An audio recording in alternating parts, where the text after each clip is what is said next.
Welcome to the Sandersonian Institute of Cosmere Studies, where there's always another secret.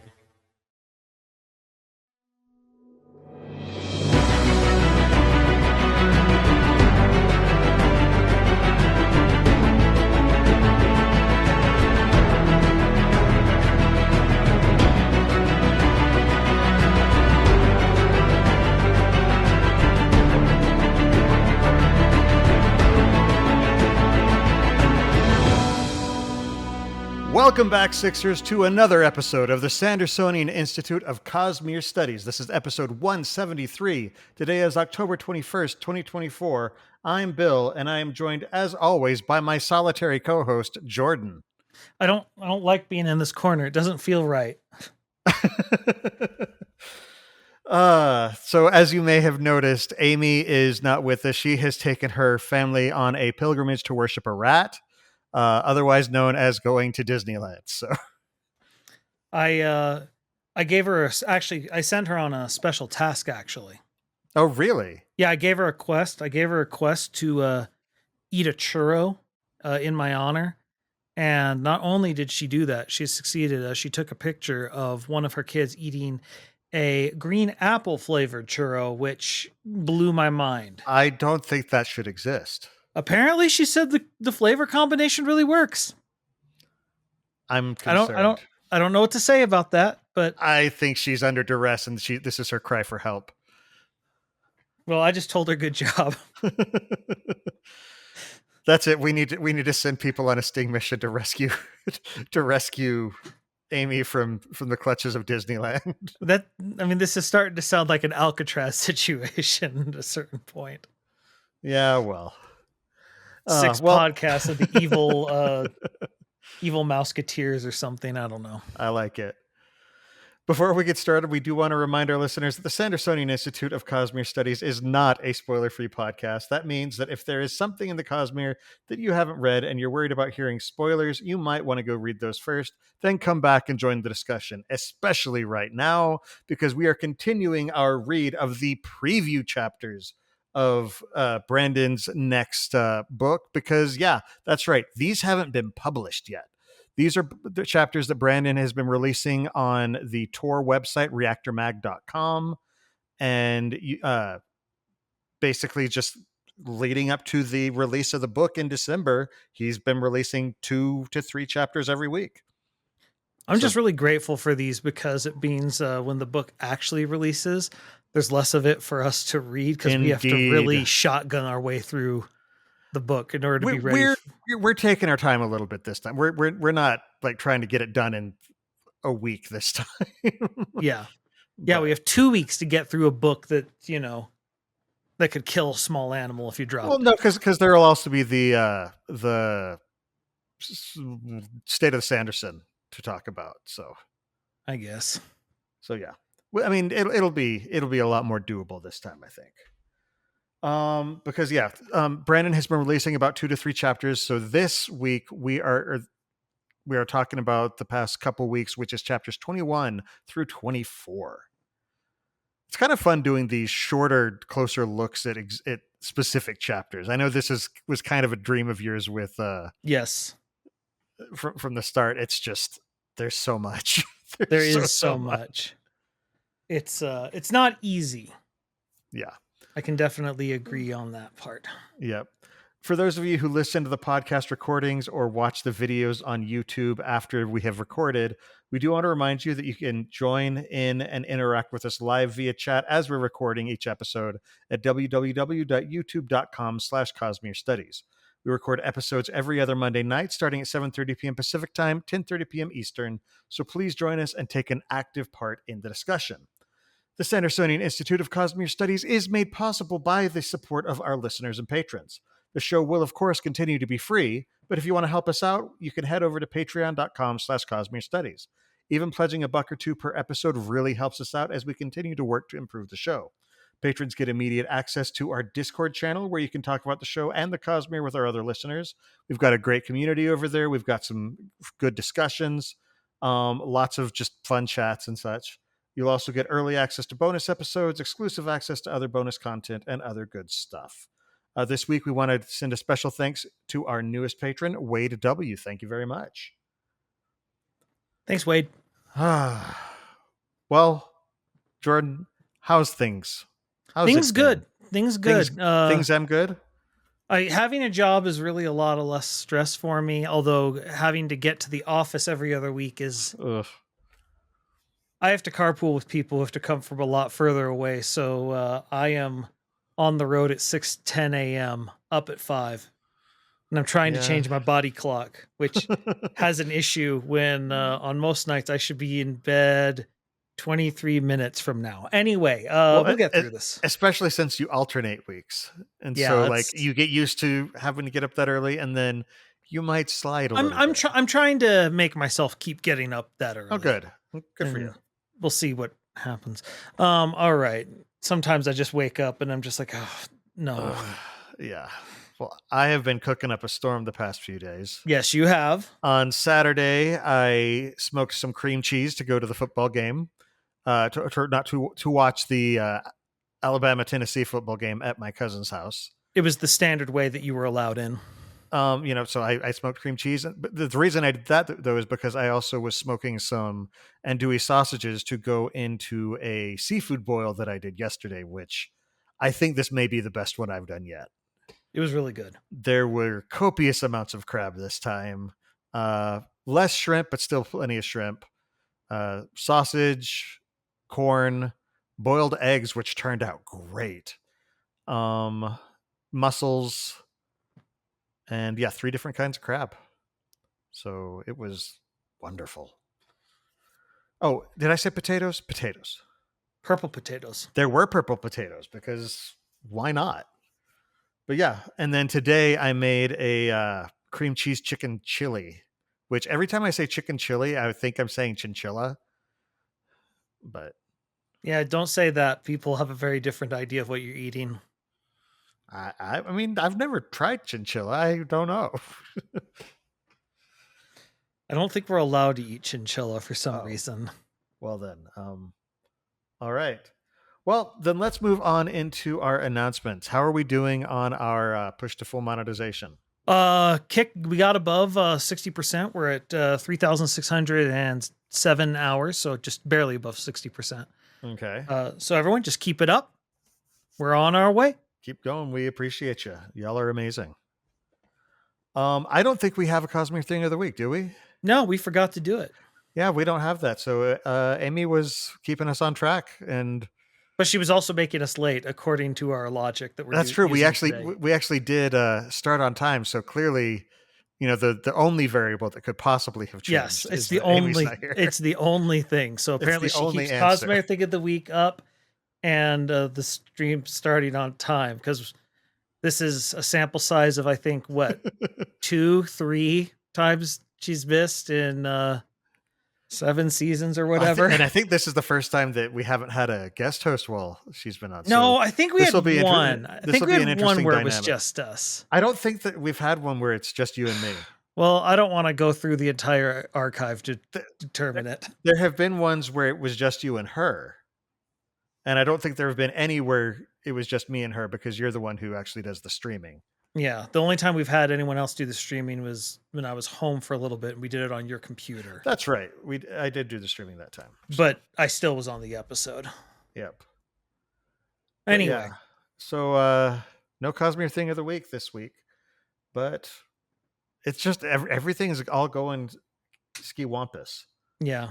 Again, I think it's because I'm in this corner. It's just, it doesn't fit. Well, the other thing is, for Sanderson News, we only have 1 week's worth of news because Brandon took a hiatus. That's right. Yeah, he took a week off too. He had his writer's retreat. So probably a good reason to take time off. Indeed. But he did give us some percentages. He said Moment Zero, his non-Cosmere novella that is going to be in the non-Cosmere collection of short fiction that he's putting together, is 100% revised. He said he will still need another draft before December. And that's actually the book, that collection is what he's hoping to release for Nexus next year, which would be very interesting because this will be a completely non-Cosmere next. I mean, I guess we've had 2 non-Cosmere Nexes since we've had 2 that were Skyward based, but still, Yeah. it feels weird that the big book that he's releasing is A collection at the very a minimum is collection interesting. of short fiction that, and it's not Cosmere, so that'll be interesting. Yeah, so then speaking of non-Cosmere and Skyward, Blightfall, which is the follow-up to the Skyward series that Jancy's working on, is at 81% for this current revision. So Brandon said he thinks that that's her 3rd draft of this one. I Not keep sure. feeling like Blightfall's actually part of the Steelheart universe. It just sounds like an epic name. It also sounds like the other short works that she did, though, because like we had Evershore and True. So, let's see, Light Day, which is the beginning of the non-Black Friday replacement sale that Dragonsteel is doing, begins on October 29th. So pay attention for that, because that's when their sales start and will last through the holiday season. Quite a while. Yeah. Let's see. Oh, also, I don't remember what the exact date is, but I know that the leatherbound for Bands of Mourning is going up soon. I cannot remember the date for that. I'm sorry. I'll look it up.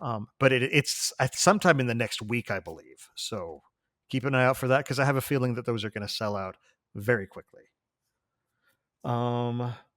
And speaking of leatherbounds, Words of Radiance, the leatherbound fulfillment for that is happening. I have gotten my copy. So right now they're just shipping out the base pledges, not the add-ons and stuff like that. They will be shipping those out separately. So like if you got the plushies and that kind of stuff, you'll be getting those later. And then also the Secret Project 5, that will be sometime next year.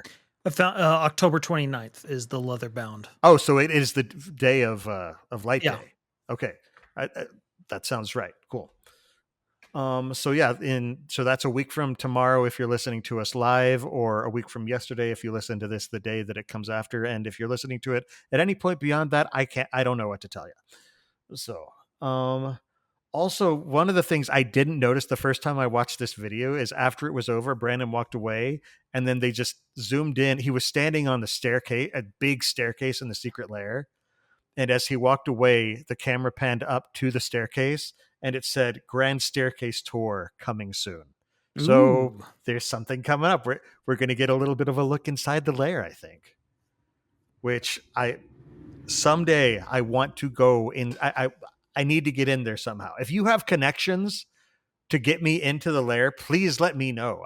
We have some connections. Yeah, because despite our fandomness, we're not going to do a B&E to see what's inside. To do a what?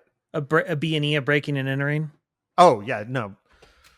I mean, not that we're going to talk about on the show anyway. Oh, I thought we were going to stream it. I think our arrest would get really good views. And they'd have really good evidence. Very good evidence. Okay. Well, so he's gonna be like, why'd you do it on that journey before destination? Life before death, Radiant. I don't think we're supposed to use that to do crime. Oh, that's great. Okay, well, let's jump into the chapters that we've read. So we'll start off like we've done before. Let's start off with the epigrams.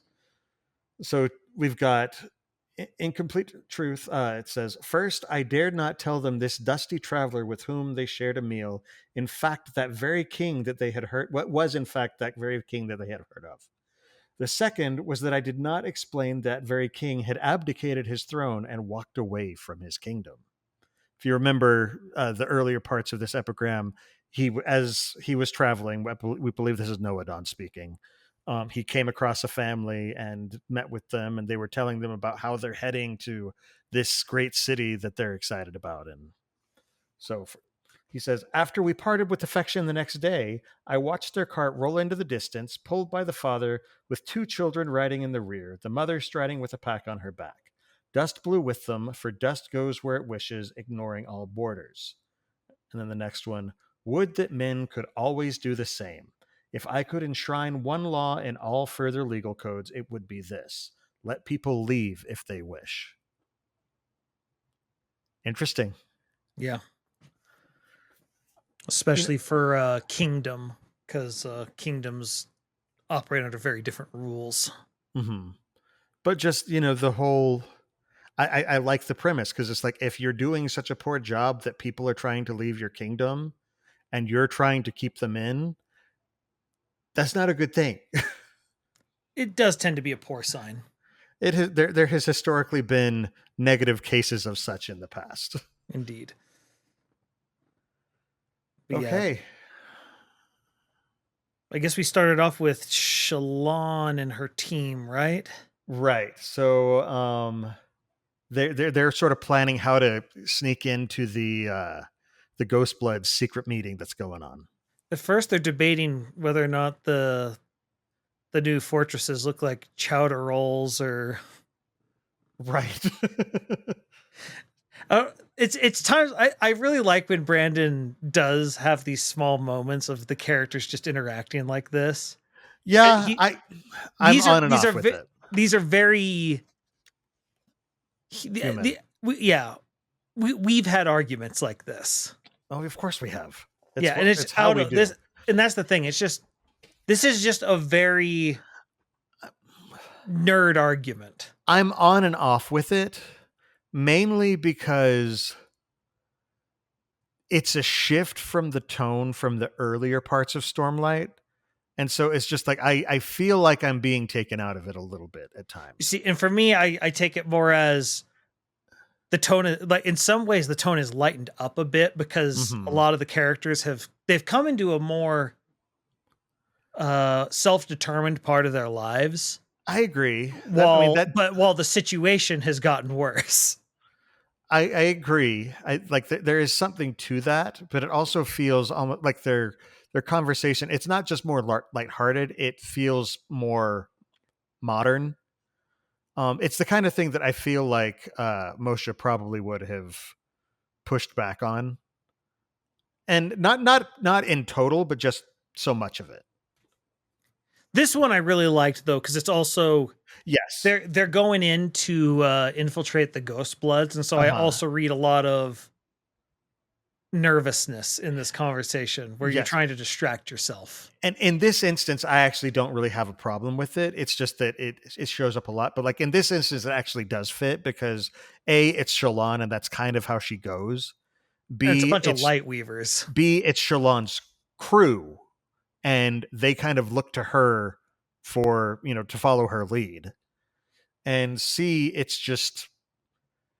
is a bunch of, like you're saying, it is a bunch of light weavers, and it seems like that's kind of more of a how they go. Yeah.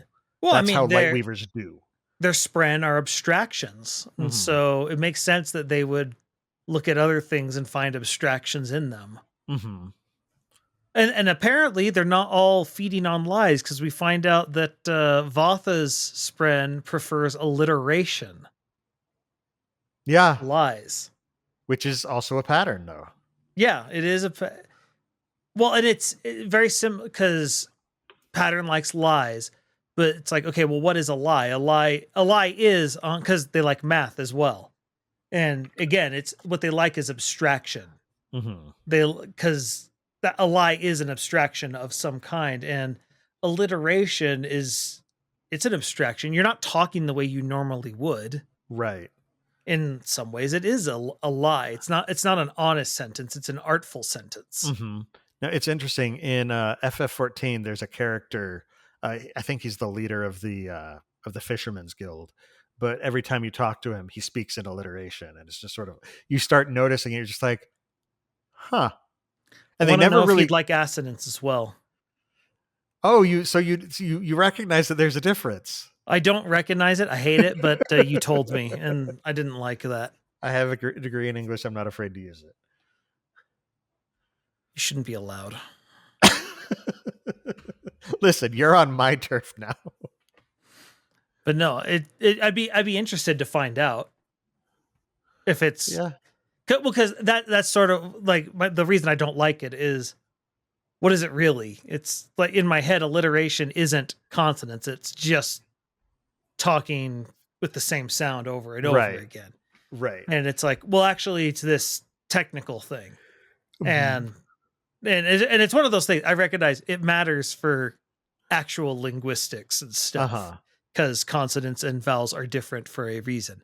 Well, But it's like when people talk about entropy. Like they'll say it in a casual tense, you know, it's just like, oh, it's just things sort of breaking down, but there's a lot more to it than that.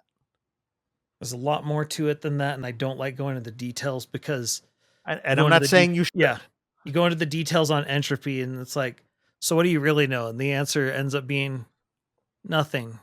It just goes up, and you're like, why? Because it does, and we haven't It noticed doesn't it. go down. It never goes down, and every time you think it goes down, that was a lie. You lied somehow. But yeah, it's the there's the casual everyday, you know, layperson's vernacular of a certain thing, and then there's the person who actually knows what they're talking about. It was also interesting to see. I like seeing Shalon go on an actual mission with her crew. Yes. Because one, this is what I've kind of wanted her to do for a while, but Mhm. two, it's just nice to see her trusting people. Mm-hmm. Yeah, because she's not been able to trust anyone for so long. But And she kind of started trusting these people because they had problems. You know, like her early group of Lightweavers in particular, they were deserters and bandits. And so they you relied even on have her. Gaz talking about that this during the mission, where he's like, I should have stayed a deserter. At least everyone was quieter. I do like that the dynamic, it's not just, oh, we get along, we're so happy. They are ribbing each other and giving each other grief in all the best ways. Yeah. I also like just as they're looking at the, like trying to figure out how to get in, because, you know, with a group of Lightweavers, it should be easy for them to just walk into a meeting, except that there are tools. They have sand. They have Pocket sand. they have not white sand, black sand technically, but Yes. they have sand from Taldane. Well, and I liked the detail that they like it literally feels like the way salt gets treated in a lot of folk magic. Mm-hmm. Because it talks about how they have it like on all the windowsills and stuff, so that Yeah. intelligent Spren can't sneak in Yeah, I hadn't without thought them about that. knowing. And it's just, that's interesting. I never would have. I didn't think about that, but it was just one of those very interesting concepts because we've already seen that work because we know that I think it was, oh dang it, I always forget her name, the Dustbringer that was part of the diagram. Malata? Oh, Malata, yeah. Yeah. But anyway, we know that they were listening in on secret meetings using her Spren. Mm-hmm. And Well, so and Shalon sent pattern yeah. plenty of times. And But so it's you know, just this, yeah, as new developments are made, there have to be new countermeasures for those developments as well. yeah. Well, and then I also like seeing the fact that and this is, it's not really important, but it's Mm-hmm. something that I like. The addition of Jane to her group, which was Mm-hmm. the I think she was Rearin. Yes. And it's someone we've never seen before. She's never been hinted at before. At least I don't think so. Maybe she was in some interlude that I missed, but Yeah, it's one of the no. This is our first introduction. yeah, but it's a great way to show that there was a lot going on behind the scenes while we Mm-hmm. weren't looking. Similar to why I really like I forget who, but one of the stone wardens we find out is also at the fourth ideal. Right. And that they're in the line of like Dalinar wants to put them in the line of succession for king as well. Right. And it's like, wait, so someone else said the fourth ideal, we didn't, I don't even know who this person is. And it's like, yeah, there's other people having adventures off in that direction too. Yeah. I mean, and it makes sense, because we have 10 orders and we haven't focused in on like many of them. I mean, we've looked at the bondsmiths, we've looked at the light weavers, we've looked at we know next to nothing about the dust bringers still. Yeah. We've seen stone wards, but they've been very side background characters. We've almost seen nothing about will shapers, frankly. Yeah. I mean, the only thing we've seen is specifically I'm blanking on her name. Eshonai's sister. It starts with a V. We're doing great. Amy, where are you? We need you to Coppermind.net. Oh my gosh, this is embarrassing. Eshonai. Vinley. I got it. Yep. Vinley. I remembered it. Right as I found it. Oh, good. I still get I get to keep my card. She only got to the second ideal or whatever. Mm-hmm. So we've barely seen them. Well, and I believe, oh gosh, who was it? Someone was musing on that. Mm-hmm. Where they're like, we got tons of windrunners, we got lots a good number of edge dancers. We got lots of edge dancers. We got a good amount of stone wardens and light weavers.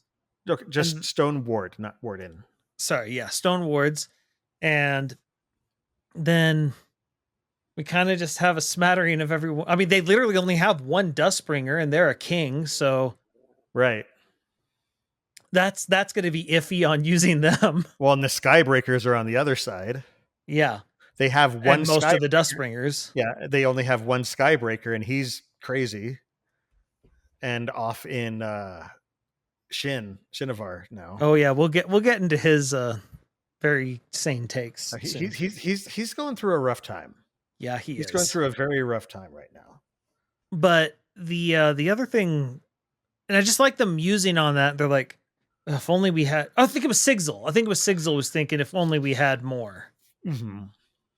Because that's part of their problem. I'm jumping ahead a bit, but right. Yeah.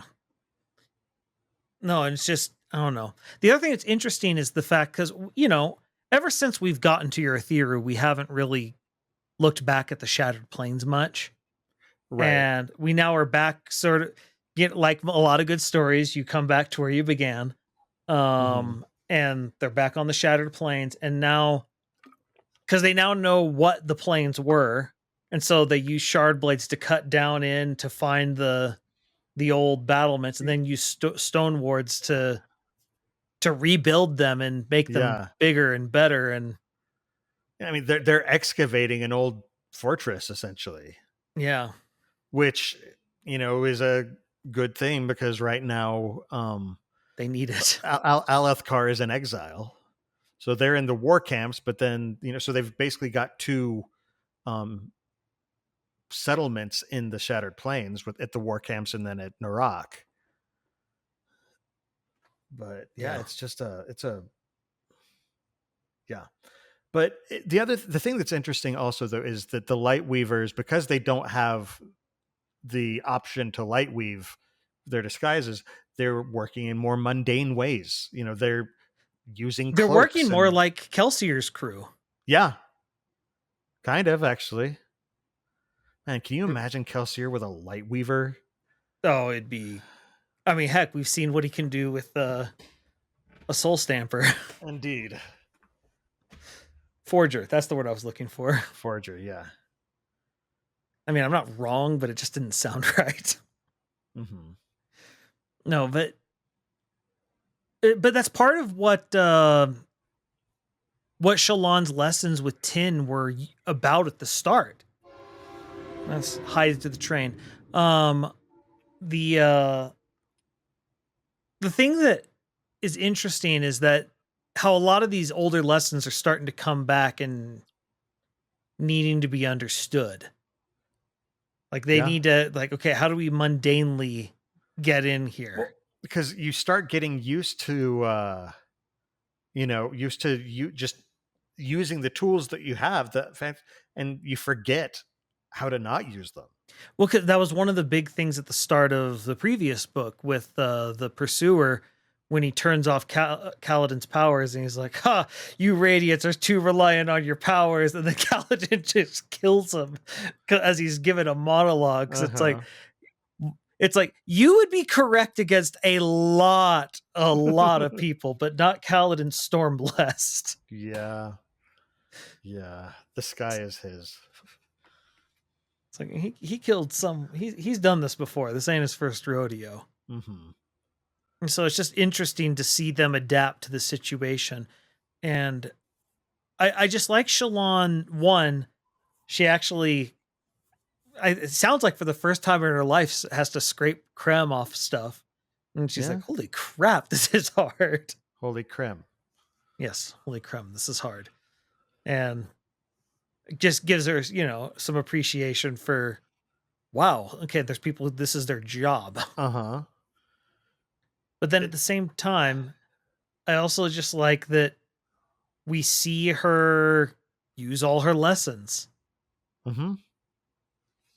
I also, as soon as they said it doesn't activate Lesser Spren, because of course not, because then anytime someone got angry or something, it would ruin their thing. And as soon as they said that, I'm like, we're using the armor somehow.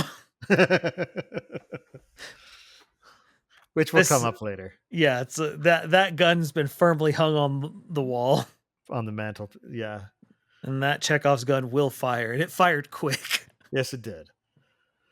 But yeah. But it's just I like that they're not relying, like, I mean, because they can't, but they're able to, work in mundane ways too. And you mentioned forgery in The Emperor's Soul. It's the same sort of thing. She works as both an arcane forger and as a mundane one as well. Yeah. So, and Shallan's learned to do the same with tricking people. Mm-hmm. I mean, look, this isn't the first time.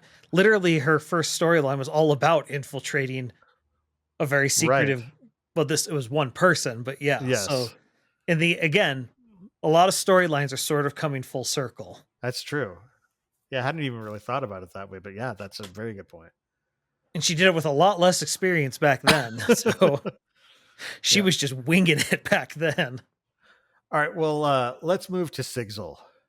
Yes, because there's some really interesting internal stuff for Sigil. I feel like, I do find it interesting because Sigil has been very comfortable around Dalinar lately.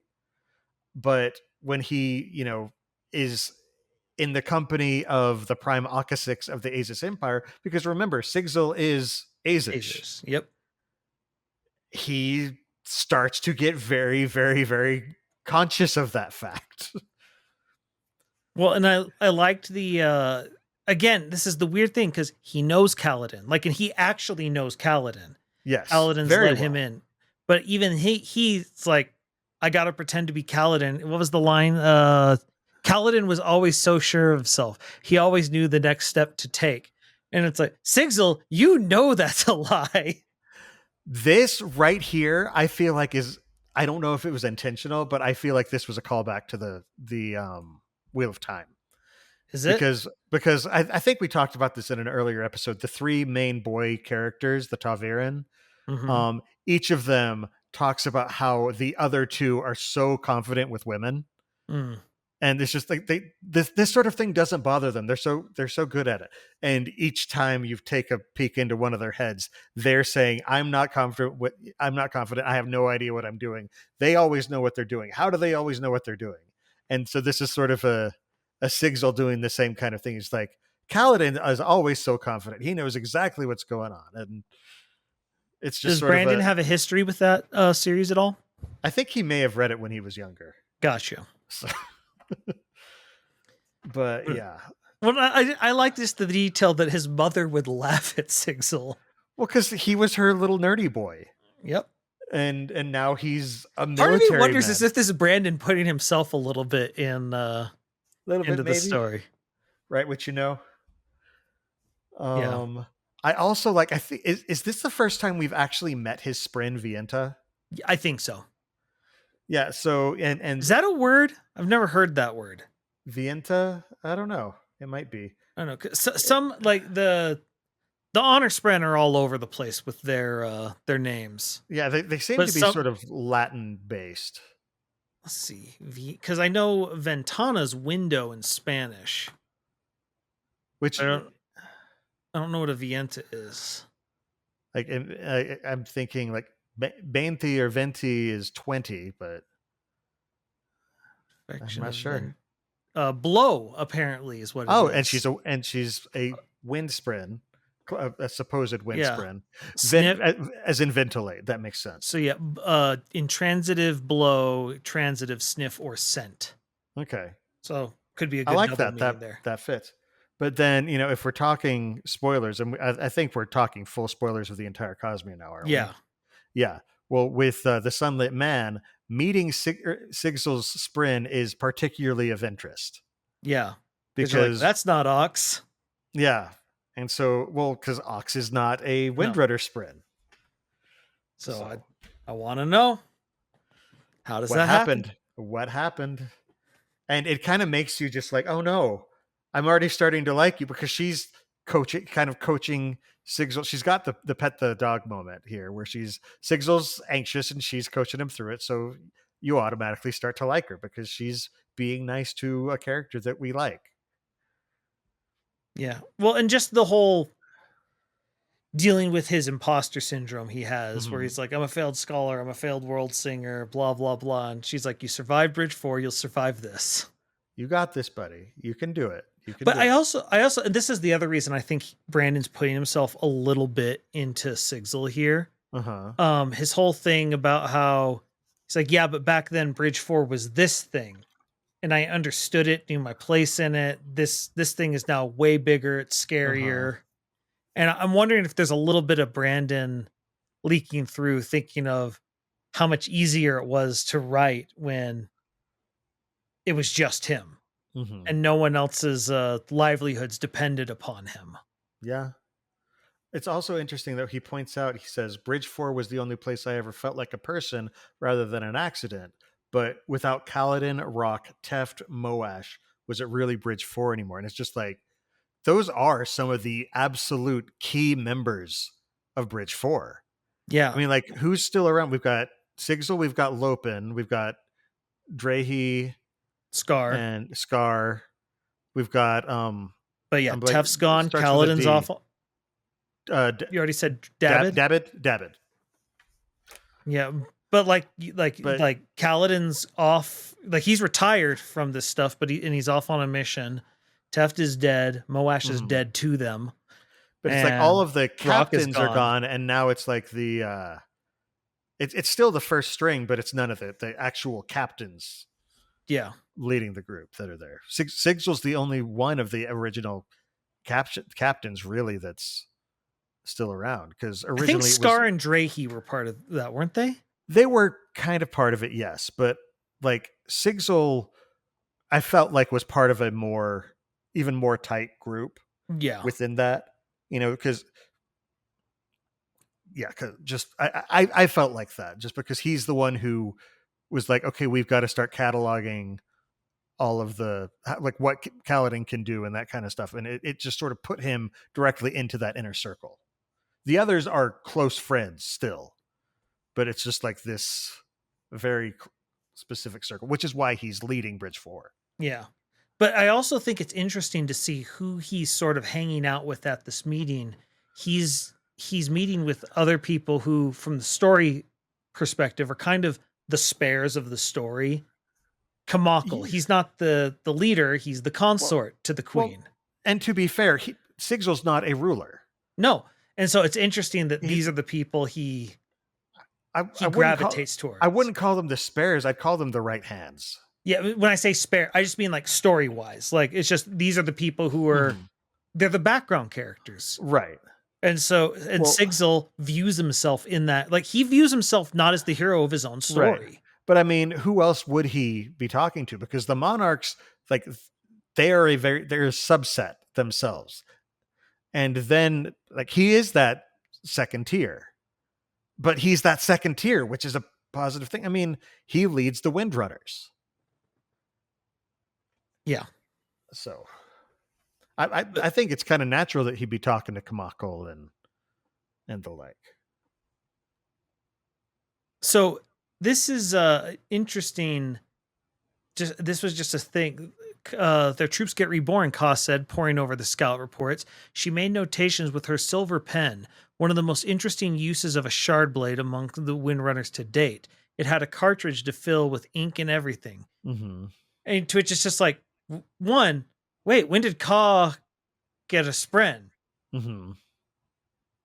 But apparently somewhere along the line. Well, and that's I I think that's kind of one of the reasons that Brandon put the scene with Lynn at the beginning of the previous book where she got her spren.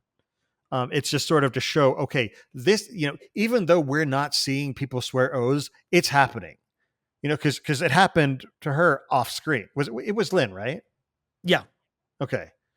Because it happened off screen and there's like, she swore her oath. Oh, and it just sort of indicates, okay, there are oaths being sworn. We're not going to see all of them. Yes, it's a big deal, but there's a lot of people.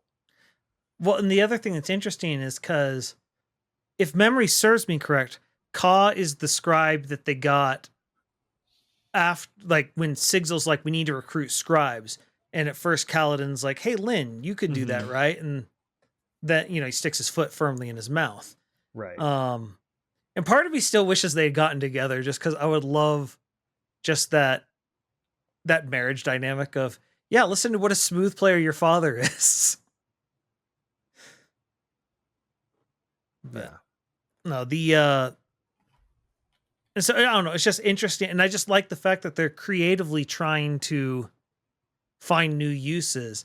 Like, it's kind of funny, like the first one to think of it like as the odd uses for their spren is actually Lift, as Lift was turning Wendell into sticks and forks and stuff, really gaying across that. No, it doesn't even need to just be a weapon. It can be a tool, which was actually a good a thing that, because I remember in the first book Dalinar sat there and mused on it, where he's like, why did we only have weapons of war? Couldn't there have been more useful things with these shards? Mm-hmm. And it's like, yeah, actually there can, and they're finding ways to do it. But yeah, and the other thing is Ka, like, because Sigil probably would have been the one in charge of trying to find scribes for them, if I remember correctly. So it makes sense that he'd have a decent relationship with Ka anyway, because he would know her. Yeah. Well, I mean, considering he was the original scribe for Bridge 4, yeah, he definitely would know her. It's just, I don't know, it's just a cool little, I don't know.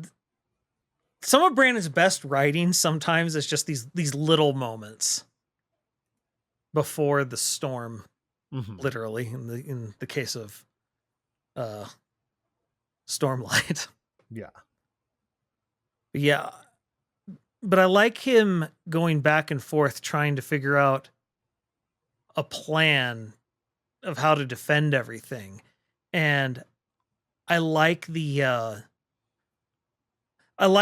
for example, Kamakal is still trying to figure out how to defend his, like, they're all on the same page of wanting to defend each other's countries, but they all sort of, they want to defend themselves more.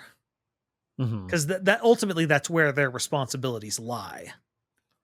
Right. Well, and that's why when we see Dalinar, kind of going a little bit against that, he's just like, I will keep my word. I gave my word. Yeah. I also and just sets him apart. But which led to the scene, but just the whole where Sigil's like, okay, I might have a plan. It might be a little out there. And they're like, all right, well, we should run it past the Mink. And then they all look and he's gone. He does the Batman exit. Yep. Which then leads us to, okay, I loved this concept of they find the room the Sibley made overgrown with all the shrubbery and stuff. It feels very, very much like the Valley. Well, and because when Dalinar went there, it's just, overgrown and vibrant and lush, and it makes sense that the secondary strand of cultivation would dwell in such a place. but I also just love the idea that the sibling is over here making rooms for their siblings. Yeah, Like, I hope they'll come visit, like, type of thing. it makes sense though, like especially when you're dealing with something of that scope. It's like, okay, no, you get a room. And it also makes sense that they'd be like, no, this is my place. I dibs, But I also just like the idea of it's experimenting to see what it can do, and just But at the same time, Ivory has seen, like, has heard about this. It says, I heard about this place long ago. But even so, the tower is still, the sibling is still experimenting and shifting stuff around. And well, especially because the sibling talks about how things are changing, and the Stormfathers talked about you all are doing things you shouldn't be able to do, and so it makes sense that they'd start experimenting, especially with the sibling, which Navani says the combination of honor and cultivation is science. Mm-hmm. And so it makes sense that the sibling would be kind of experimental, trying to figure out things. Well, and the sibling is technically a construct. Yep. We found out a lot more about that. Ironically enough, a giant fabrial. Stuck in one spot, caged in some ways. Interesting. Which might make that whole thing make sense a little bit. But anyway, but I like getting this meeting from Yasna's perspective, where she's trying to, she's thinking everything through her scholarly ways. And I love, like, her thing about Dalinar being like, should it be this overgrown? It's like, yeah, it's for my sister. It'll be fine. And Dalinar's like, okay, very well. And it's like, he said it in his voice of, I'm going to let you do it, but I think you're wrong and you should listen to me anyway. Voice, because Yasna knows Dalinar well enough to know when he's doing it. But I do love the where, because Dalinar says, see, what is it? We appreciate your willingness to make this tower function. I did not have much of a choice in the matter, the sibling said, but I did have some. So you are welcome. It makes sense. It does. I like it. It's interesting how, as they're discussing, like, when were you created? And they're talking about when the Stormfather was created and when the Night Watcher was created, and how they were creative, how the Stormfather was created from the wind, which we're, very curious about. We're curious about the wind because it's talking to Kaladin, and then the Night Watcher was created from the night. It almost reminds me, it makes me think kind of what Sja-anat does with her Spren, because she enlightens them. She takes a Spren and makes them something more. And it's just like, Sja-anat, what are you doing? And I kind of wonder what's actually going on there. Like how this origin, the Stormfather originating from the wind and the Night Watcher originating from the night. Like, I don't know. It's an interesting concept. Well, because they say these things predate the shattering. This is how it was a long time ago, right? Something like that. I think the wind and the night predate the shattering, but I think, I thought, what weren't they? The others created by cultivation and honor, or am I remembering that wrong? I like, at this point I don't know anymore, because this is the other thing, is the sibling's an unreliable narrator. Well, and the sibling even acknowledges, because they say they were, they've been unconscious essentially for quite some time now, and coming back, the Stormfather and the Night Watcher are different because over time, people and sentient entities change. Yeah, it has been confusing to learn that all this happened while I slept. I knew the Stormfather when he was young. I, formed from the stone, which was the sibling to the wind and night. The night left. Few loved her, even spoke of her, it seems. Mother replaced her with a being of some of the same essence, a new creature, unconnected to anyone's perceptions. That's right. Now the Stormfather has changed, and the Night Watcher has not spoken to me as she used to. My siblings are no longer as I remember them. I hate that. Yeah, you're right. So it wasn't necessarily an uplift or an enlightenment and an altering. So it's not the night that was changed. It was a replacement. It was, someone creating something to replace it. Which is so interesting. We know that the wind is trying to talk to Kaladin right now. Which you're like, well, wait, if the Stormfather was made of the wind, how can the wind be talking? But it's not just that. Where is if the wind is now talking, where is the night? Yeah. Is the night also out there somewhere, hoping to communicate with someone? Well, I'm starting to wonder, because we've said for a while, it's like, what are the unmade? Mm-hmm. So you're thinking that, what if Odium did the same thing? That they took fundamental concepts of nature and twisted them as sort of almost a mockery of what honor and cultivation did. And then the concept of, we have the Midnight Mother. Mm-hmm. Like, what if that's what's left over of the night? That's possible. Didn't it say made of the same essence?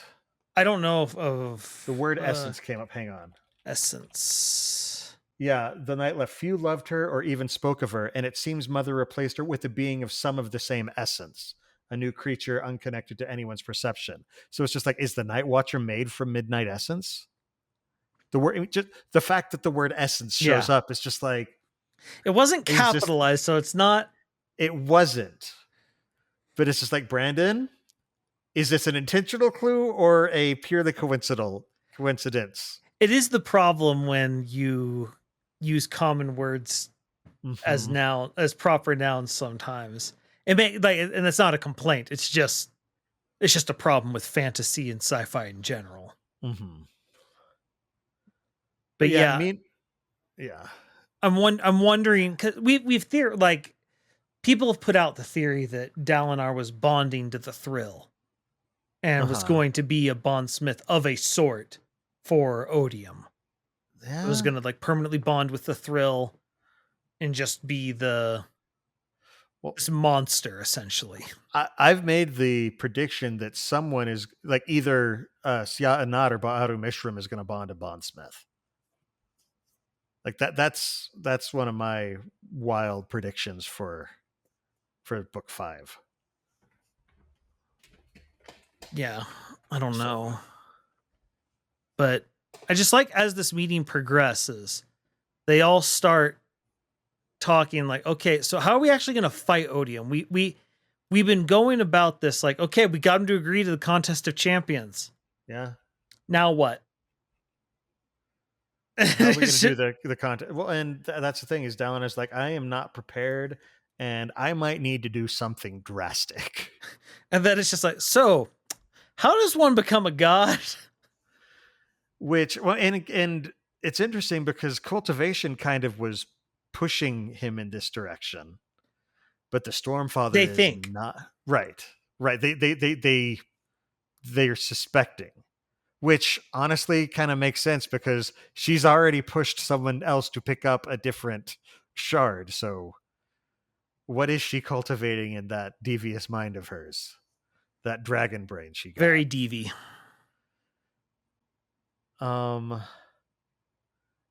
We are going. We might need to pick up the pace. I'm just looking. I also just like that Yasna picks up that Lift is there before Dalinar does, and doesn't really she clocks it, but she doesn't say anything about it. Well, I like that first she peers into the cognitive realm, And then she sees that someone else is with her. It's like, what? Like, just Well, and I think we already knew is that Lift kind of exists in both. yeah. Well, everyone exists in both on some level. Right, but Lift, More so. yeah, she's different.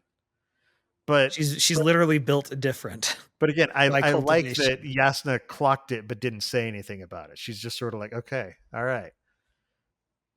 But I love that Lift is just sort of, she's like, I'm going where I want to, and she doesn't think anything of like, she just doesn't process it if somebody doesn't want her there. She's like, no, I'm going to be here.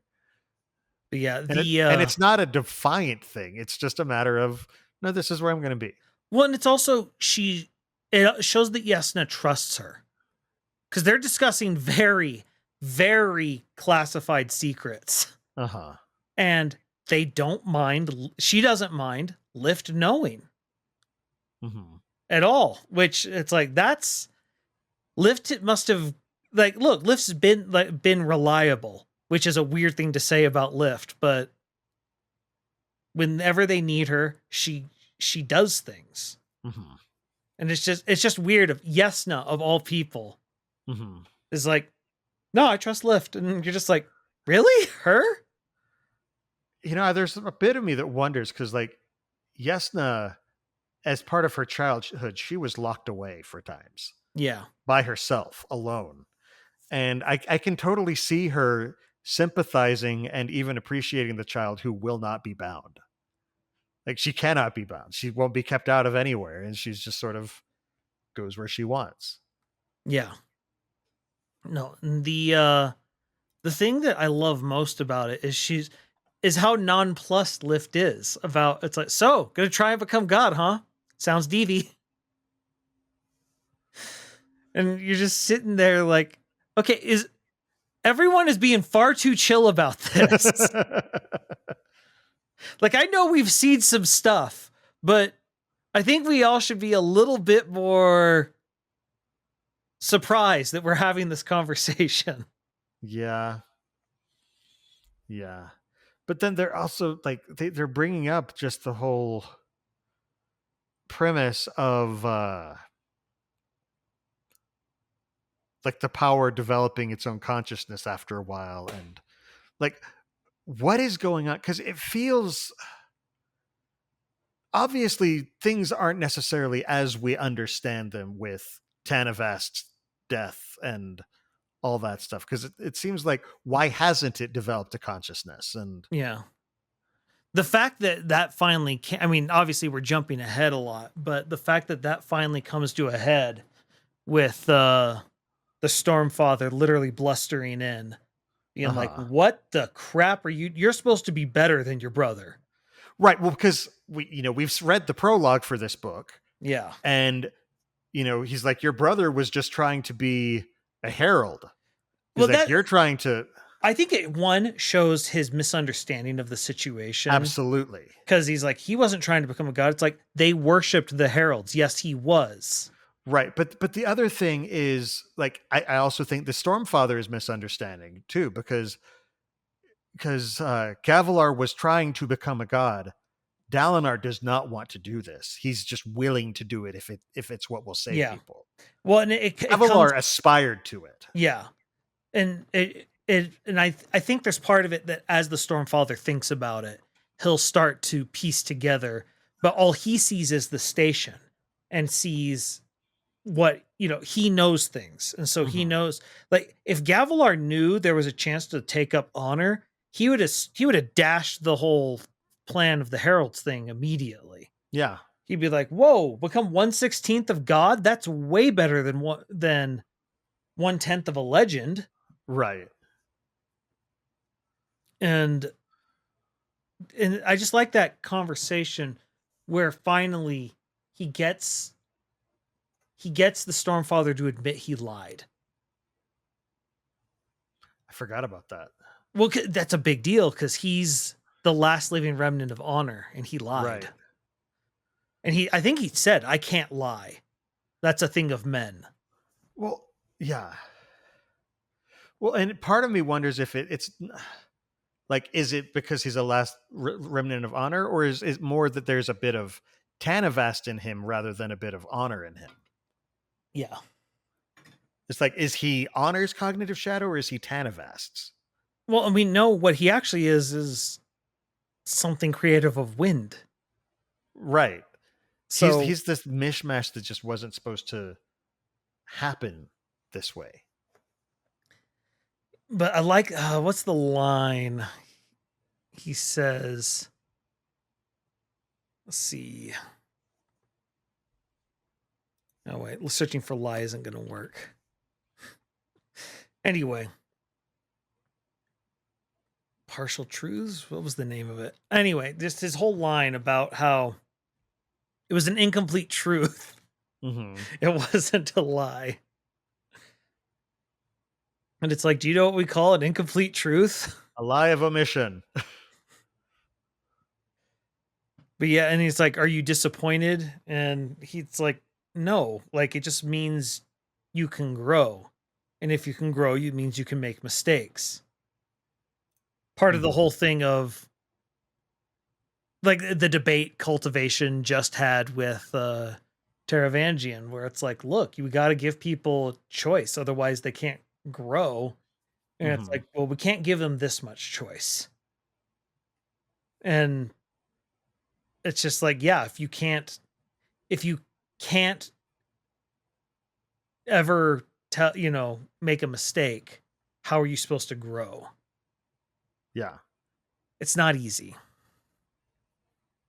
And I don't know. It's interesting because this is a creature of unfathomable power, but it's barely coming into understanding of how little it understands. Right. And you can tell by the way it's talking, it's scared. Yeah. Yeah. Because he has the whole line of, this was my plan. It's like, was it your plan or is it Honor's plan? It was what I thought his plan was, and it was going well. And it's like, it's not. Like, just, yeah. And it's like, we got him to agree to the Contest of Champions. It's like, and we have no clue how to win it. Yeah. We gotta go elsewhere. And the thing is, we know Dalinar's touched this power before. Because I just remember in, I think it was Oathbringer, where he had because they had agreed to stop doing the visions, because they were doing that whole thing where they were bringing leaders into visions so that he could talk to them. And then Odium invaded the one that Lift snuck into. Right. And there's like, okay, well, we're not doing that anymore. And then Dalinar, we're getting too close to something he can affect. Yeah. And then Dalinar's like, wait, what's this vision? And then talks to Noadon somehow, wakes up, and it's like, did you do that? And it's like, do what? And so he's done this before. Yeah. But they don't know exactly what it was he did. Which is because he's also, sort of breached into the spiritual realm. When each time he opens a perpendicularity, that's where all of the investiture comes from. Yeah, but he never steps into it. Right. He lets it flow into the physical realm. Right. Very different. Absolutely. So, all right. Well, we should probably take a break. We've been going for a while. So, all right. Okay. We'll see y'all in just a bit. And we're back. So, yeah, things are going all kinds of goofy. And man, we are only most of the way through the first chapter of this. But yeah. I do think the first two had more meat to it. This is very, very true. It definitely has a lot more lore bombs all over the place. Well, yeah, because it's like, by the way, this is part of the origin of the Night Watcher. You know that thing that you've and the Stormfather and myself were formed of stone, wind, and night. We're gonna try and become God. Yeah. And then meanwhile, now Wade, of course, is still trying to figure out what's going on with this new odium. Yeah. I have a feeling at some point they are going to figure out that it's Taravangian. But the problem I feel like that's one that they're going to the only witness is Seth and Nightblood, and they're off away on an adventure. Well, except that, they did find the charred remains. And Yeah, so I but don't know. they were charred remains of an Are old we going dude. to are we going to get some sort of DNA scanning Fabrial or I mean, eventually, yes, because Navani's tireless. Mhm. Speaking of, she's working, trying to figure out a compromise with I the sibling. like the way that that's going. That's a really, really interesting premise, and the back and forth she had with the sibling, I thought was well handled. Yeah, well, I do like the whole thing of the sibling just sitting there being, because Navani's talked about how they just dismiss things outright as Mhm. scholars, and they're just now becoming more open to different ideas. You And don't know what you think you know. yeah, and just the whole thing of domesticated flame spren nonsense. Is it? Yeah. And then it's like, Well, and then Rushu comes in. We named this one Bippy. Like, which I saw somebody in our Discord say, we need Bippy fan art now. And somebody else chimed in, if we don't get it, we riot. justice for Bippy. uh, Team But Bippy the all the way. idea But of it, let's rotate them through. well, I also find this particularly interesting because, the sibling says this is absolute nonsense. A Spren that goes into a Fabrial empowers it, willingly. I'm just like, isn't that kind of what you're doing right now? Yeah. Like, Well, and isn't that what your Ethereal is? You're a Spren living inside of a giant Fabrial, empowering it? and especially because we just seen Shallan use her armor as like she's Mhm. training it. Yeah.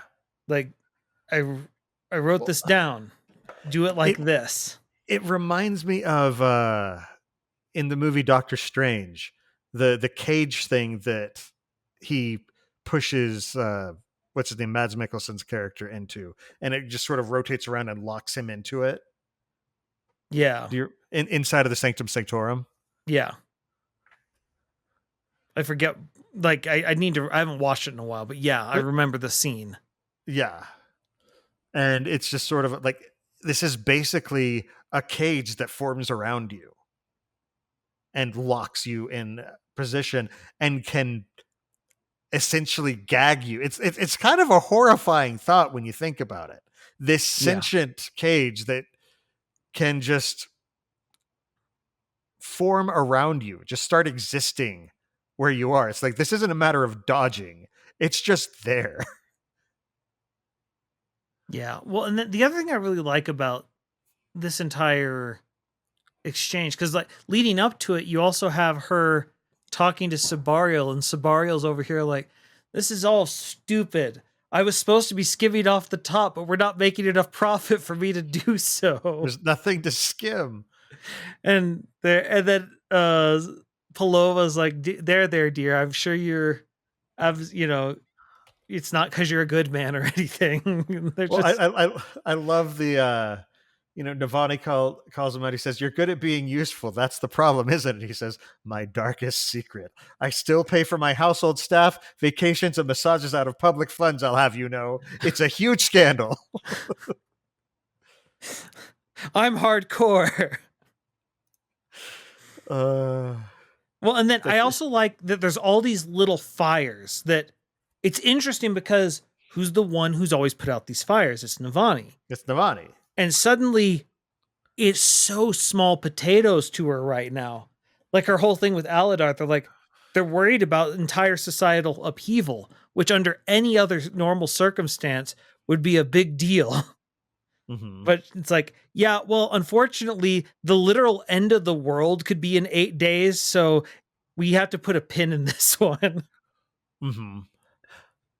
Along a similar lines, there was one thing I noticed I think it was during the meeting of monarchs, but it might have been at a later time, someone just referring, where they were talking about Dalinar and they still refer to him as Bright Lord Dalinar. And it's just like, he's a king now. He's the king of Urithiru. Like he Yeah, would technically be referred to as King Dalinar. Yeah, but it's also he occupies a very strange place Mhm. societally Right. within the Alethi, because it's like, is he, because he's part of the Khalin dynasty. Except that he has abdicated that. Yeah, but you can abdicate it all you want, but Yeah, you're but still in it's charge just, of a huge part of the Alethi force. Well, that was something that came up with Sigil's thing about how they started on purpose, including different cuts of the uniform so they weren't just yeah. Alethi cuts of the uniform, because they're trying to be like, we're not an Alethi force. We I are. I personally feel like a better way to do that, to have done that, would have been to make a completely new design. Yeah. Just so that they do have the unifying uniform, like the part of uniform. Yeah, And I but think it's an interesting way to try and get across, because for yeah, Dalinar, it's about, because he's literally trying to use the Radiance as a way to unify the nations, and so I think this is him being like, see, I'm not trying to enforce my way upon everyone right, else. right. But that's one of the reasons I kind of feel like it would have been a good idea to do something new, because you do need a unifying thing with. I feel like a uniform, the symbolism of it is important. So I feel like a completely different style of cut. Well, at least it seems like it's the same shade and Yeah, color and badges and stuff like yeah. that. And I so, don't know. I just especially with the orders each already having their own assigned colors, yeah. yeah, I think But it we could have works. had we could have had Adolin design it. Yeah, So no. Besides, you probably would anyway. right. But no, I like the idea personally. I think it really matches how Mm, Dalinar's been trying to do things. yeah, maybe. But no, also interesting that the soul casters, that they break gems even if they're not using soul casters. And That's a that's bad that sentence. kind of makes sense to me, because like when it comes to soul casting, they do have to offer something, and maybe it's not just the stormlight that they offer. Yeah, well, it's like Sabario says, even Radiant Soulcasters needs gems as a focus, Right. which is interesting because it actually reminds me a lot of how. And there's the train again. The I don't think It's the how mics pick it up. I think mine did. I don't Mm. know. Anyway, Shalon's Lightweaver started using the. I mean, they're not gems, but the stones. Beads. Yeah, the beads. The idea as a focus for soul casting. Right. And so it's interesting. He's like, yeah, they need them as a focus. And it's like, that's an interesting parallel. Yeah. And we have seen Yasna crack gems, even though we know she wasn't using the actual soulcaster. Right. But So she may have still been using the focus then. yeah. So it's And who knows if it's entirely necessary. That may be depend on like what ideal you've reached. yeah, or just mental discipline. Mm-hmm. Like, Shalon needs the drawings in order to make her illusions, but that's not true for all the Lightweavers. Right. Well, and each of them kind of have a different way of doing it. I think that's kind of cool too. Yeah.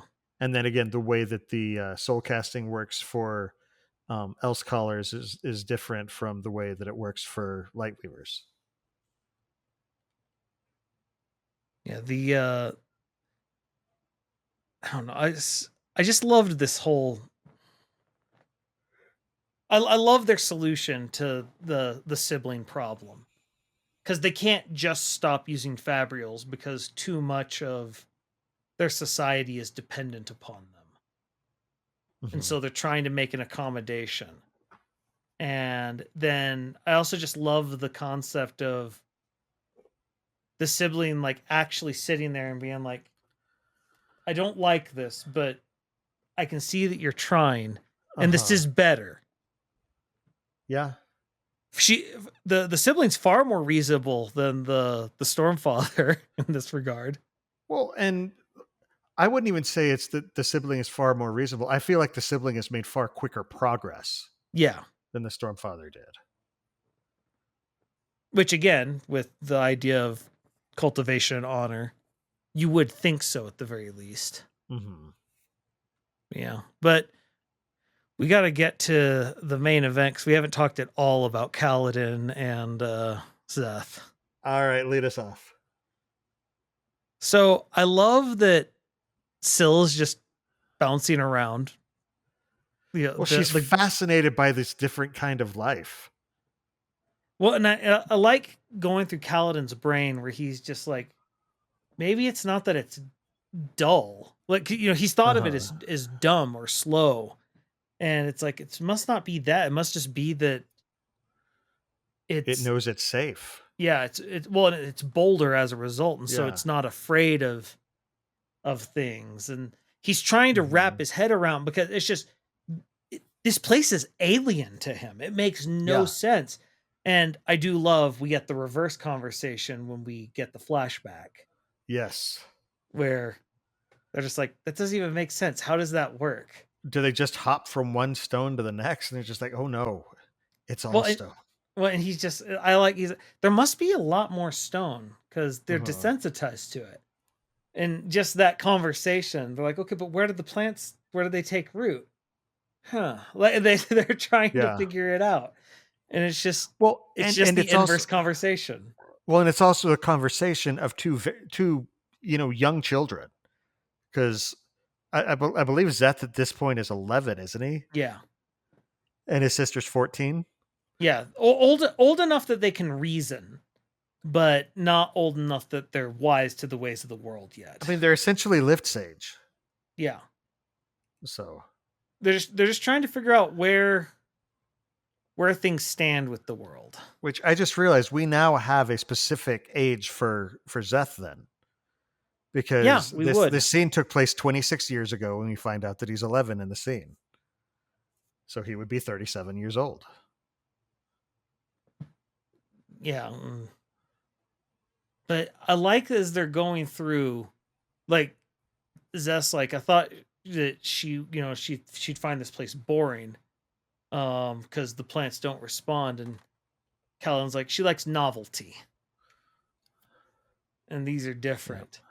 So I just did the math because I believe one Roshar year is about 1.1 Earth years. So he would be roughly 40.7 years old. So 40 to 41. Okay. But I love the line where Zeth's like, curious, here we don't ascribe to plants volition or thoughts or intentions as is common with your speech. I'm only now remembering how odd it was to go east and hear people speaking of plants as if they were animate objects with feelings. And then Nightblood, as an inanimate object with feelings, I think I should be offended. No offense was implied, Sword Demi. Oh good, I won't kill you then. Ha ha. Both of them froze, listening to the sword chuckle to itself. I just love that both Zeth and Kaladin are both like, I don't like it making these jokes. I don't like the sword that can eat anything making jokes. It's very dangerous if this thing gets a sense of humor. But yeah, well, and especially because he's making jokes about killing them.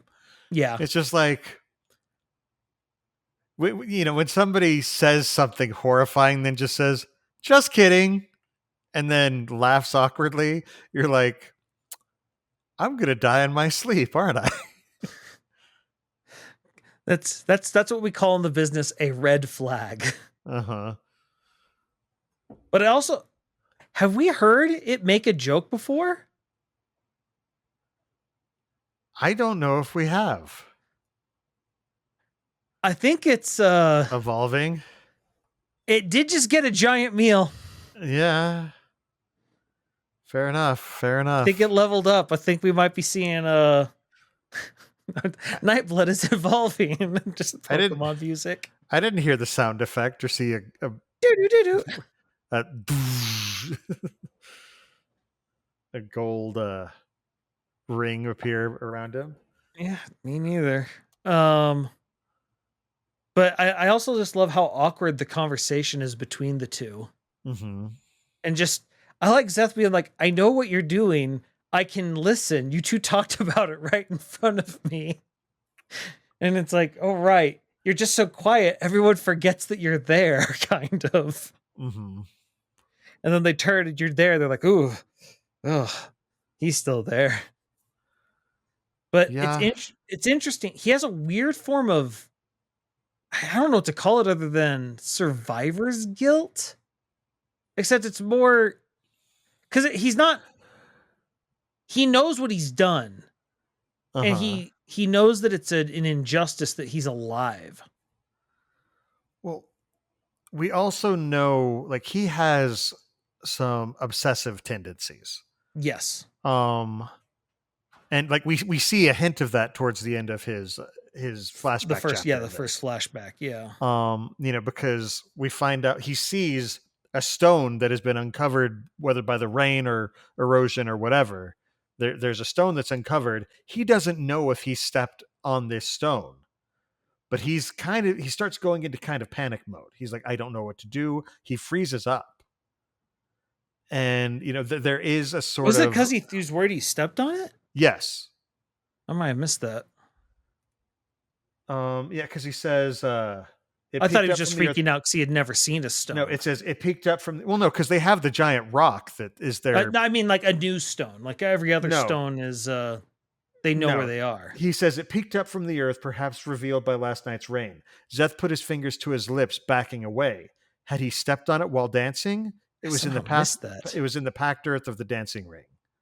What should he do? This was the first stone he'd ever seen emerge.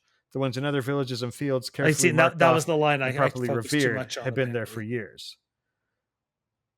And so he's sitting there thinking, again, had he stepped on it while dancing? Yeah. And there is a sort of religious obsession that kind of seems to be arising here. Because when you've heard your whole life, we do not step on the stones. And he's just like, I don't know if I stepped on it. Yeah. This is huge. And I can totally see something like that developing. But the fact that what ends their conversation, just one of the unmade is here, awakened years before you became a radiant, before the first oaths were sworn. My people have embraced it for some reason and welcomed in its darkness and its manipulations. How can you be sure it's an unmade? Kaladin said. It took Dallin our ages to recognize the thrills in unmade. Because, Zeth said, before my exile, I met it. It paused for an instant. It began during my youth with a rock. Okay, so are you thinking that this rock that was revealed is the conversation, you mean, that when he met it? Yeah.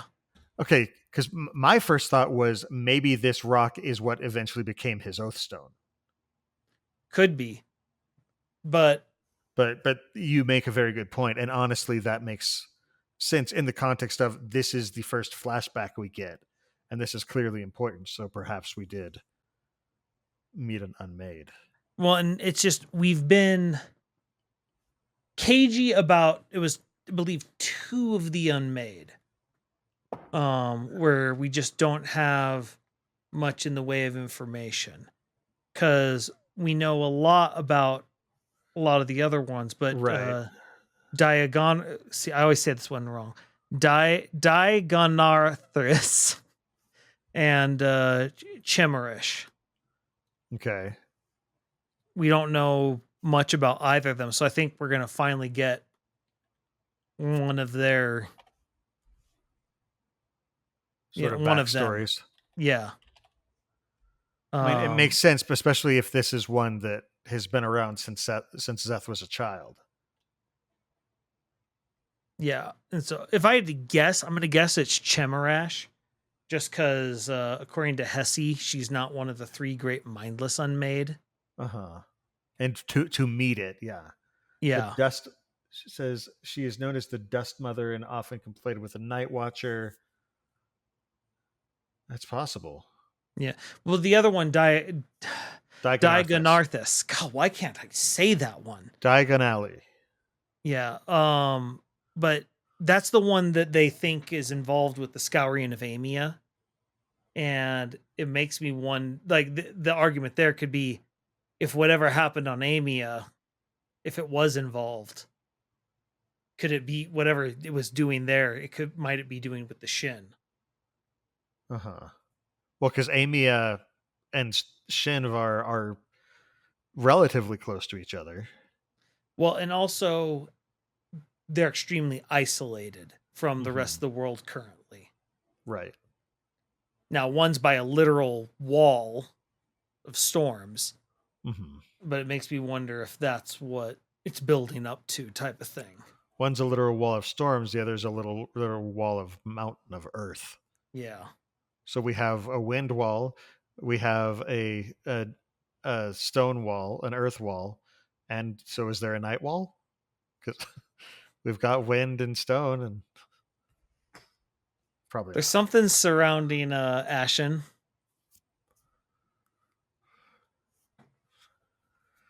Yeah. Don't know what. Yeah, who knows? It's crazy. But okay, seeing young Zeth is so heartbreaking.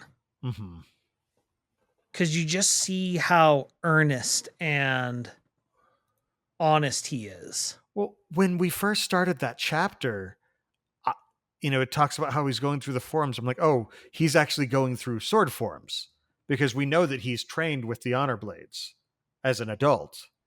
And so I'm thinking this is what he's doing at this point. And it's just like, oh, no, it's not. He's actually dancing. But the other thing, it reminds me so much of Kaladin. Him talking about moving with the wind. And it knows him. It speaks to him. And I wouldn't be surprised if the same is true of Zeth.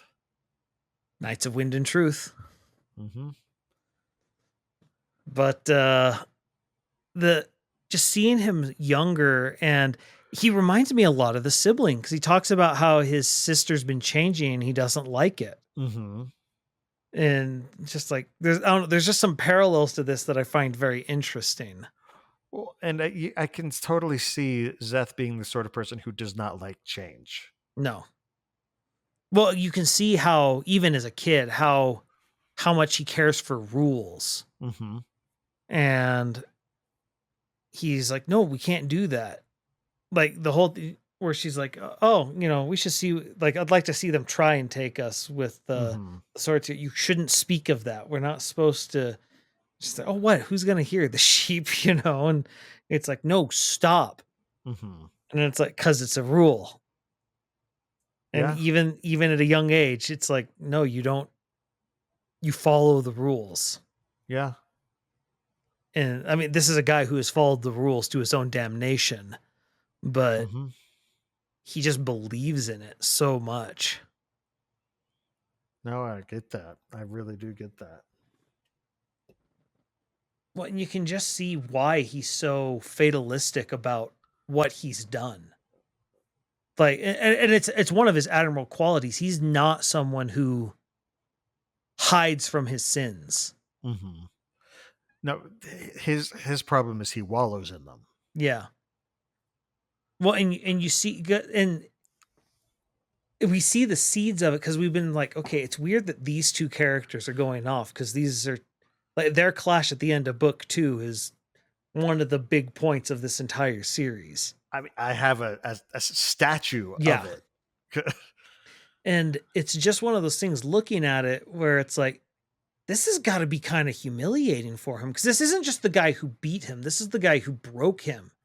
Because it's the whole thing. It's like, no, you made the choice. Like, it's just, and then he just has a realization. No, it was always just a rock. And he's the one who broke through and got him to finally admit to himself, I made these decisions. I mean, even to the point where Brandon changed the ending of that scene. Like he went and completely retconned it to where, because Kaladin was the one who killed him, and in this it says the man who had almost killed him, and it's just sort of a. There must be some sort of mechanic thing in the background where he's just like, and it might just be he probably just doesn't want there to be a device that can bring people back from the dead. He needs that to be a device that brings people back from the almost dead. I think it's more bring back from being slain by a shard blade. Yeah. Because in this, I think Zeth still did die. It's just he died from a fall rather than being killed by a living shard blade. Yeah, because that severs the soul. Mm-hmm. But and so at that point, Zeth probably would have, left the cognitive realm and moved on to the beyond by that point. Yeah, but this is kind of humiliating for him.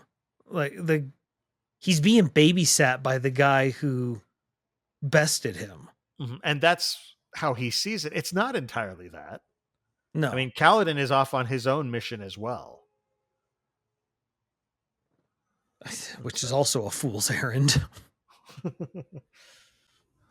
I just like that. All right, then. Dalinar wants me to recruit a Shard the Herald. Any ideas on that? It is a wise mission given by a wise man, but we do not know where Ishar or Ishu Sun God, as we know him, is hiding. Plus, there's something dangerous in this. Like, just so we don't know where he is. Oh, and also, this place is infested by an old one. So, fun. Yeah. Dark, ancient, eldritch evil. Fun times in Shinland today. Go have fun. Go play. Meanwhile, Syl wants to try and scare the plants. Scare the plants that don't have a mind. I like seeing both of them. They're sitting there. No, I need to think of these things in a different way. Because it's just the issue. Everyone can only see through their own lens because, that's the only lens you're given.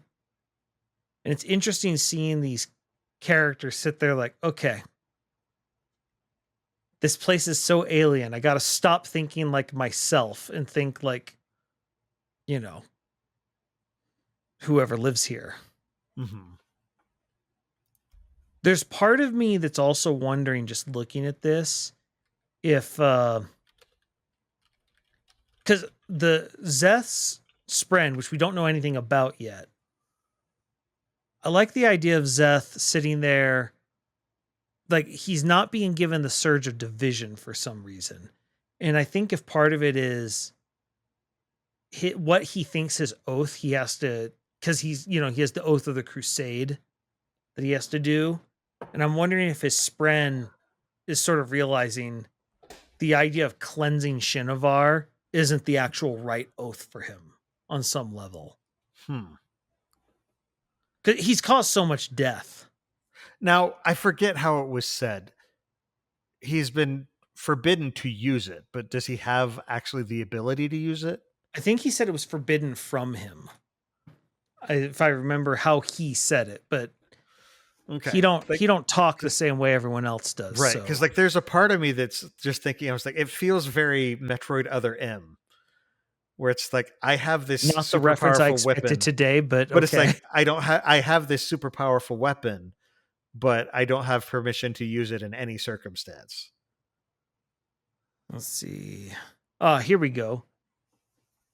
Is that a pass? Kaladin's voice came to him, blah, blah, blah.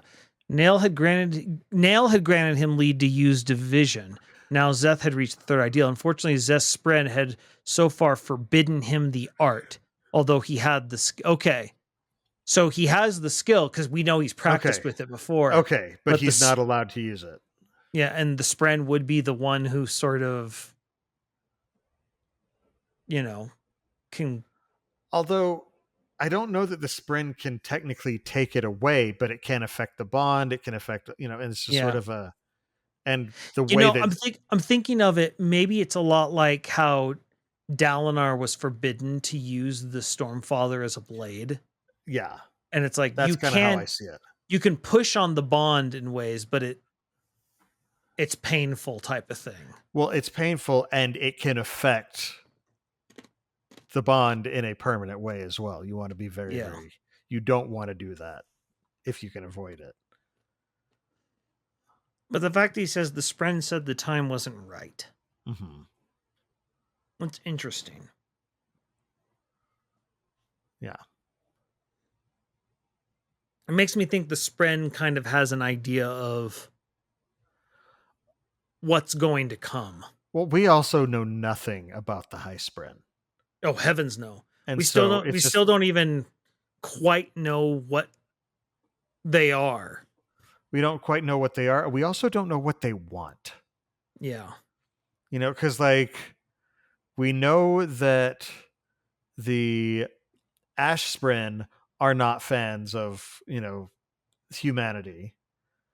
We know that the Honor Spren have their issues with them, but they're willing to send people now, or to send Spren now. We know that the Cryptics are basically kind of gung ho, but they're also, you know, unusual and have Yeah. trouble interacting with humans in a way that doesn't terrify them. It's because they're the concept of abstraction itself. You know, it sounds like the cultivation sprint are happy to send a bunch of them because we have tons of windrunners now and we have tons of edge dancers. Which is interesting because those are but the two that are closest to the two shards, the honor But- spren and the cultivation spren. but like the high spren, they never stopped bonding No, because the Skybreakers has been around the whole time. and they've been perfectly fine with the genociding of potential radiants, which is, you know, concerning. I still think they're way overlooking the fact that they could assault the Urithiru with Dustbringers and Skybreakers. Yeah, that's not a bad. Now, are the Dustbringers actively working with Odium? I don't believe it's not in the way the Skybreakers are, but Okay. we know that this Dustbringers were aligned with the diagram because the first one was, and they bring, because I remember Lopin talking about that, about how, hey, we kind of don't want you talking to the Dustbringers first. So they're clearly not aligned with Urithiru at the very minimum. And we know there's at least one, and it's the first one who's aligned with the diagram, and we all know who's in charge of that. So now other than Malata and the Reshi King, do we know of any other Dustbringers? I don't believe so, but we know Have we there heard are. there are? Okay, we have heard that they are. Well, yeah, out there. because Lopin talked about it to the advisor to the king. Okay. In the assistant to the regional Shard. manager. Yeah, the assistant to the regional manager. The one that was also not Babsk. What's the right? Thalen. Yeah, I'm trying to remember. It's Babsk, and I can't remember what the term for student is. Oh, I don't recall. But yeah. Anyway. So yeah, there's a lot of intrigue there. That's my big prediction so far. Is I think Urithiru's getting attacked, and we're gonna get Radiant inter-Nicaean War type stuff. Rebsk, that's it. Rebsk. Babsk and Rebsk. Anyway, yeah, we probably should wrap up. Yeah, it's probably a good time to start wrapping up because we've been going for a while. There's a lot in this stinking chapters. There's some pretty heavy lore. There is indeed. Okay, it's well, only going to get heavier. Absolutely. All right. Well, to our listeners, we do love hearing from you, so please keep sending in your questions. You can ask us about the Cosmere. You can drop us your ideas for topics you'd like us to discuss during the show. And while you're at it, we'd love to hear your feedback about how you think we're doing, as well as any interesting theories you might have about what's going on in the Cosmere. You can send all your questions and suggestions in a brief, concise email to cosmerestudies@gmail.com, and hopefully we could read that as part of the show. You can also reach us at the Sandersonian Institute of Cosmere Studies, P.O. Box 970063, Orem, Utah 84097. We do have our own personal projects. So, Jordan, what do you got going on? Right now, it's mostly just streaming on twitch.tv/splicestream. Been doing almost exclusively XCOM, though this Saturday we'll be bringing back our trivia series. Okay. Video Game 20 Questions and the game show, The Quizzard. Okay. I missed ever that. since Those have been good. I've been falling back on XCOM because it's easy. Now that I'm starting to get back into a rhythm, I'm gonna start trying to branch out again. Nice. Very cool. All right. And as for me, I will also promote another podcast that I do with Jordan. It's called I Think We Overleveled. It's one that Jordan put together with a bunch of our college buddies, where it's just, a bunch of middle-aged gamers who look back on the good old days, talk about things that they've enjoyed. And yeah, our latest episode, we talked about games that when they came out, they were ahead of their time. There's a lot of them were kind of trendsetters, the first in a genre, that kind of thing. I personally think there are also other games that came out ahead of their time, meaning that the technology wasn't ready or the culture wasn't quite ready to understand what the heck this game is. But that's a whole other discussion. The other one that I thought was really interesting that we did was our episode 2 weeks ago, which is when Jordan gave a list of 16 games that people who want to kind of get him might want to play to understand who he is as a gamer. It was an experiment. I'm glad it went well. I really, really liked this one. I've already been going through trying to figure out my list. I've got my kind of short list. I'll need to move it to my short list and then my actual list.